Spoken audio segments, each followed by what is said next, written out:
Salam sejahtera bagi kita semua. Melalui video ini saya menyapa para mahasiswa yang akan mengikuti perkuliahan dalam mata kuliah metodologi penelitian pada tanggal 23 sampai 27 Agustus 2021. Perkenalkan, saya sebagai dosen pengampu, nama saya Sarmen Manulang MTH. Saya dipercayakan untuk mengajar mata kuliah ini pada semester ini, dan saya berharap perkuliahan yang akan kita adakan dapat berjalan dengan baik. Interaksi yang baik, dan bukan sekedar itu, tetapi melalui perkuliahan ini kita bersama-sama dapat bersekutu dengan Allah, menikmati Allah, dan mempermuliakan Allah. Pada hari Senin, hari pertama perkuliahan yang akan kita adakan, kita akan mengawalinya dengan pretest. Pretest yang dimaksud berarti ada ujian sebelum jauh membahas materi ajar. Oleh karena itu, saya meminta para mahasiswa untuk memperhatikan video singkat ini. Karena dalam video ini, saya membagikan mengenai silabus, kemudian mengenai latar belakang dan tujuan daripada pembelajaran mata kuliah ini. Saya berharap saudara membacanya dengan baik, menyimaknya dengan baik, sehingga pada saat pretest pada hari Senin tanggal 23 Agustus, saudara dapat menjawab dengan baik. Karena tentu pretest tersebut juga akan dinilai. Jadi ada nilai dari hasil pretest tersebut. Tujuan pretest tersebut tentunya menjadi stimulasi bagi saudara untuk memiliki satu semangat, memiliki suatu kerinduan untuk mempelajari mata kuliah ini. Bahkan saya berdoa, berharap saudara bukan sekedar ingin menyelesaikan perkuliahan karena merupakan tuntutan daripada akademik, melainkan saudara sampai memiliki yang namanya kehausan meneliti. Karena memang adalah sesuatu yang aneh, sesuatu yang ganjil apabila kita para teolog, para peneliti, lalu tidak haus, tidak memiliki suatu kerinduan untuk meneliti. Kalau seperti itu, lalu berita apa yang mau kita sampaikan? Bagaimana dengan kepantasan khotbah-khotbah atau renungan-renungan yang akan kita sampaikan? Karena semua itu butuh penelitian. Dan penelitian itu membutuhkan waktu, membutuhkan energi, membutuhkan keseriusan, membutuhkan instrumen yang lainnya seperti literatur dan lain sebagainya. Tentu juga dengan berdoa yang sungguh-sungguh, karena penerangan daripada Roh Kudus di atas segala instrumen yang ada seperti literatur dan lain sebagainya. Kepada para mahasiswa, silakan saudara memperhatikan latar belakang dan tujuan daripada mata kuliah ini melalui video singkat ini, supaya saudara juga dapat mengisi atau menyelesaikan pretest dengan baik pada hari yang pertama. Dan kiranya dengan membaca atau melihat daripada video singkat ini sebagai awal perkenalan kita, menstimulasi saudara lebih serius, lebih haus lagi untuk belajar mata kuliah metodologi penelitian ini. Selamat menyaksikan, selamat memperhatikan dengan baik. Sampai jumpa di kelas pada hari Senin yang akan datang. Tuhan Yesus memberkati.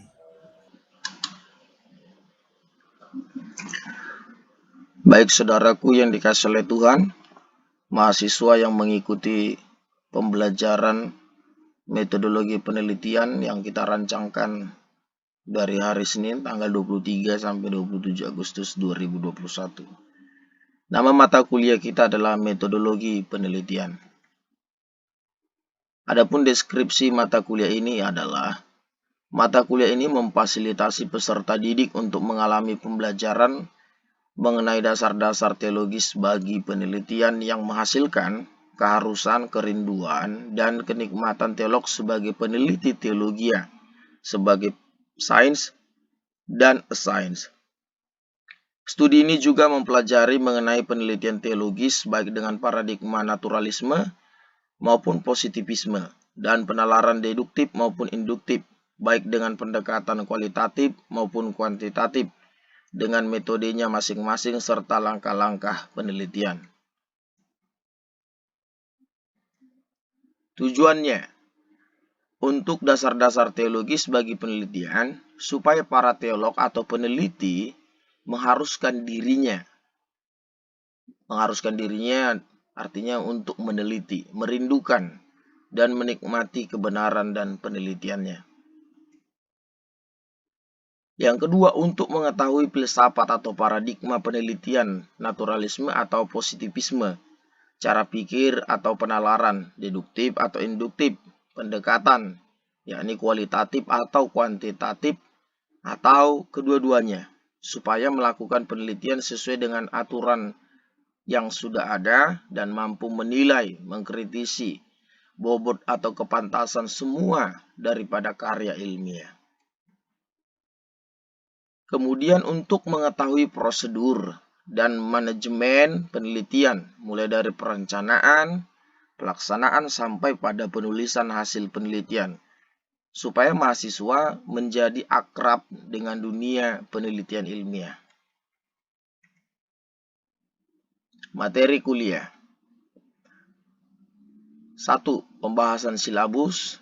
Yang kedua, yakni teologi penelitian, teologi sebagai sains, teologi sebagai a science, karakteristik penelitian teologis.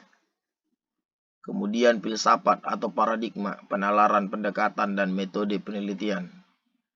Paradigma penelitian naturalisme dan positivisme, penalaran deduktif dan induktif, pendekatan kuantitatif dan kualitatif atau juga kombinasi. Metode-metode yang sesuai dengan pendekatan. Yang keempat, prosedur dan manajemen penelitian. Perencanaan penelitian, menetapkan masalah penelitian, melakukan penelitian pendahuluan, merumuskan masalah penelitian, merumuskan anggapan dasar atau asumsi dan hipotesis, menetapkan paradigma dan pendekatan penelitian. Kemudian menentukan populasi dan sampel penelitian, menetapkan fokus. Kalau kualitatif ya fokus, kalau dia kuantitatif biasanya adalah variabel. Menetapkan metode dan menyusun instrumen, melakukan uji coba instrumen penelitian. Pelaksanaan penelitian itu meliputi mengumpulkan data penelitian, menganalisis data kualitatif dan kuantitatif, menarik kesimpulan, kemudian penulisan laporan penelitian. Selanjutnya ada sistematika penulisan paper, monograf, skripsi, tesis, dan disertasi. Tugas. Ini nanti menjadi tugas di akhir daripada perkuliahan. Tugas akhirnya adalah membuat proposal skripsi dengan memilih salah satu pendekatan, bisa kualitatif atau kuantitatif. Deadline-nya pada tanggal 23 November 2021. Kriteria penilaian. Presensi aktif 15%, pretest 10%, posttest 30%, paper 45%. Jadi seluruhnya 100%.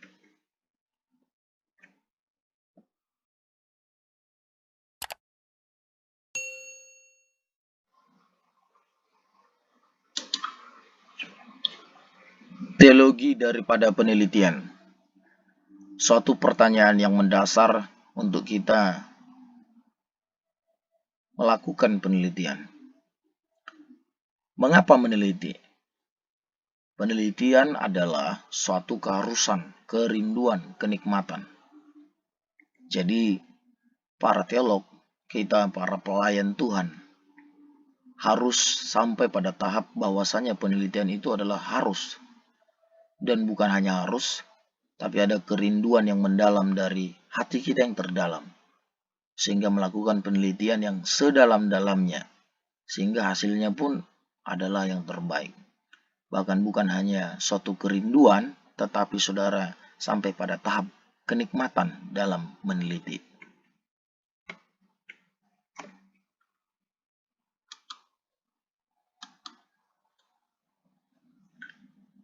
Latar belakangnya, para ilmuwan abad modern cenderung tidak percaya, bahkan memandang rendah para teolog karena apa yang diberitakan oleh para teolog dinilai hanyalah merupakan prasangka atau prejudis, tidak didasarkan pada proses dan hasil penelitian yang patut. Sebagai contoh, seorang pengkhotbah menyatakan suatu pernyataan. Banyak orang Kristen yang melalaikan amanat mengasihi sesamanya. Nah, mendengar pernyataan seperti ini, maka para ilmuwan akan bertanya dalam hatinya, berapa presentasinya?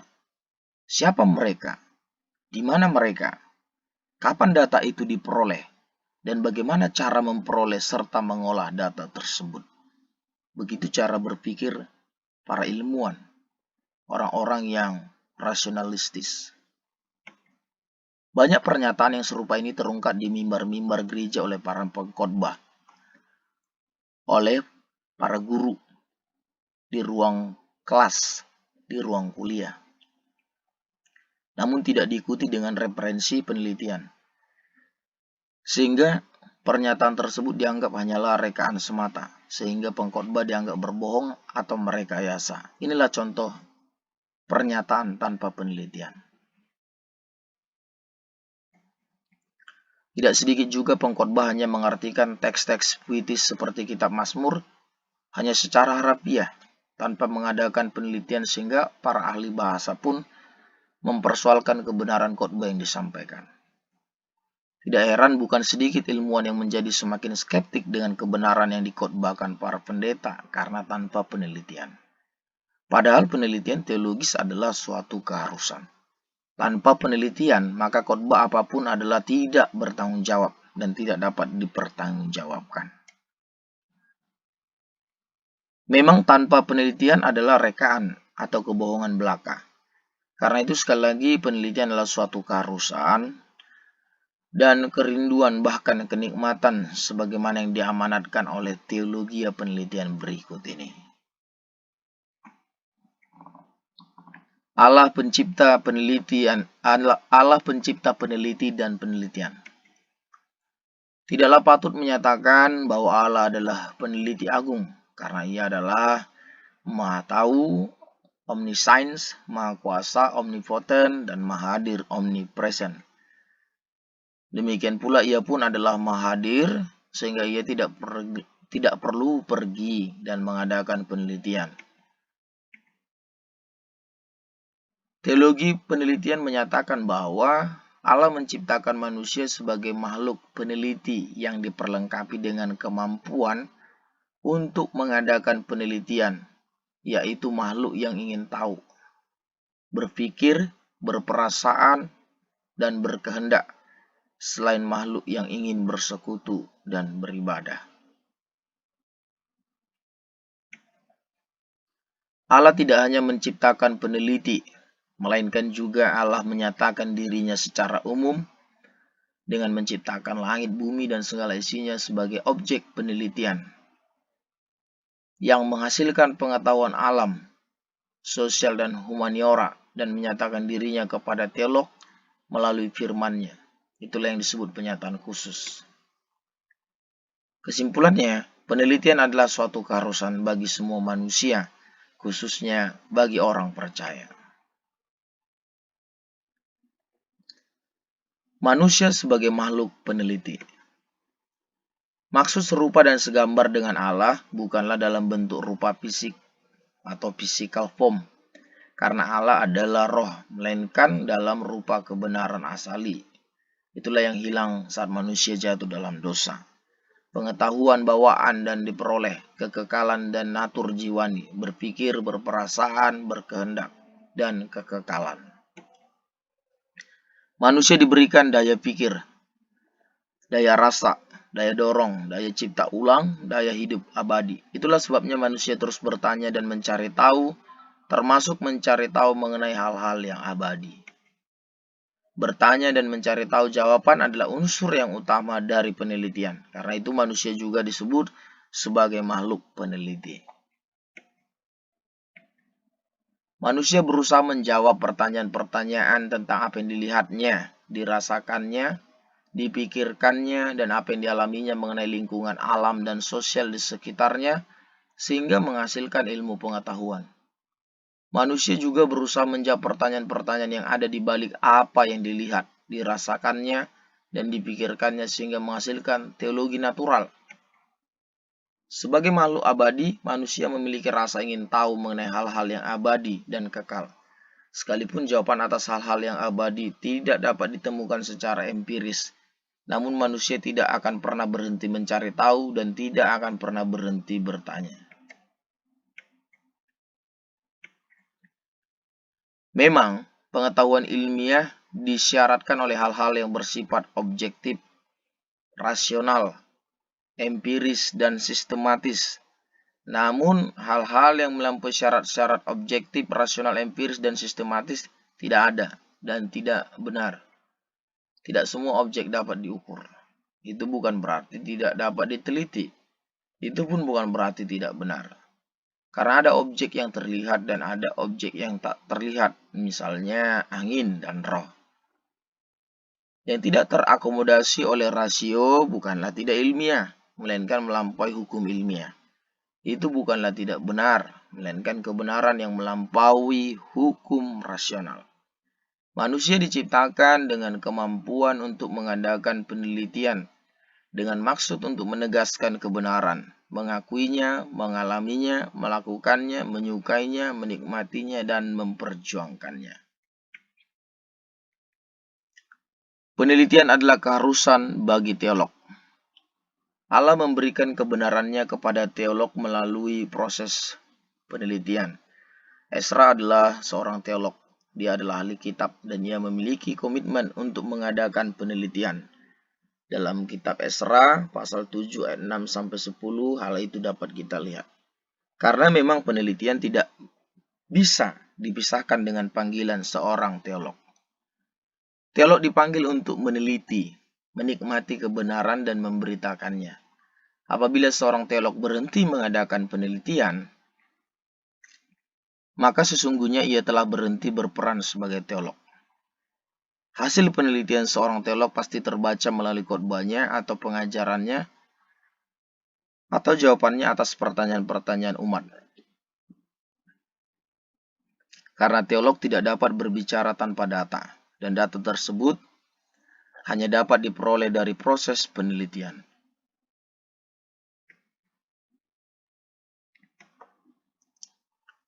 Teolog tidak hanya menjawab pertanyaan-pertanyaan mengenai apa yang dilihatnya, dirasakannya, dipikirkannya, dan apa yang dialaminya tentang hal-hal yang natural, melainkan juga mengenai apa yang diyakininya, mengenai hal-hal supernatural dari Alkitab. Dengan kata lain, teolog tentunya adalah orang yang menyukai penelitian mengenai hal-hal yang natural, yakni kenyataan alam dan sosial yang ada di sekitar lingkungan hidup dan pelayanannya. Karena itu pastilah teolog berhubungan erat dengan ilmu pengetahuan seperti ekologi, sosiologi, biologi, dan sebagainya. Itu artinya seorang teolog juga adalah seorang ilmuwan. Dengan demikian, teolog juga pastilah menyukai penelitian secara integratif mengenai hal-hal yang natural, ilmu pengetahuan, dan supernatural, teologia. Penyataan Allah sebagai presaposisi sains dan teologia serta objek penelitian. Tuhan tidak hanya menciptakan manusia sebagai makhluk yang memiliki kemampuan melakukan penelitian, melainkan juga ia menyediakan objek penelitian kepada manusia. Penyataan umum ini selain sebagai media penyataan dirinya kepada manusia, juga sebagai media pembelajaran, termasuk media penelitian manusia mengenai kebenaran yang menghasilkan ilmu pengetahuan. Karena itu penelitian adalah suatu keharusan. Penyataan umum Allah yakni seluruh ciptaan Allah bukan hanya sebagai objek penelitian, melainkan juga sebagai presaposisi ilmu pengetahuan. Selanjutnya, Allah menyatakan dirinya secara khusus melalui firman-Nya yang disampaikan kepada dan oleh alat-alatnya, yakni para nabi dan para imam, kepada umatnya, yaitu tentang datangnya Allah penebus yang digenapi di dalam dan melalui pribadi kedua Allah Tritunggal, yakni firman yang menjadi manusia. Pernyataan khusus ini dimaksudkan untuk menuntun manusia mengenai pribadi sebagai penebus. Mengenal pribadi Allah dan mengalami hubungan manusia dituntun untuk mengenal pribadi Sang Pencipta dan Penebus atau penyelamat secara pribadi. Pengenalan yang demikian disebut teologia. Pernyataan khusus juga sebagai objek penelitian teologis. Tidak ada penelitian teologis tanpa meneliti pernyataan khusus Allah, yakni firman yang tertulis, yaitu Alkitab. Itu artinya tidak ada teologi tanpa Alkitab. Demikian juga tidak ada teologi tanpa firman yang telah menjadi manusia, yakni Tuhan Yesus Kristus. Jadi tidak ada teologi tanpa Kristus. Penelitian adalah suatu panggilan dari kebenaran itu sendiri. Bukan hanya kebenaran teologis, melainkan juga kebenaran ilmu pengetahuan, memanggil para ilmuwan untuk menelitinya. Tidak terkecuali kebenaran filosofis yang memanggil para filsuf untuk menelitinya. Penelitian adalah harus dan mendesak, karena secara ontologi kebenaran itulah yang menarik para ilmuwan dan filsuf untuk datang dan menemukannya. Tanpa penelitian, kebenaran itu tidak dapat ditemukan dan tidak berguna. Baik kebenaran ilmu pengetahuan maupun kebenaran filosofis, tentu keduanya menuntut penelitian. Geisler berpendapat bahwa kebenaran itu bukanlah apa yang dapat dioperasikan, bukan yang self-consistent, bukan apa yang dimaksud, bukan apa yang berkorespondensi, bukan apa yang relevan. Kebenaran itu bukan juga mengenai apa yang dirasa baik, what feel good.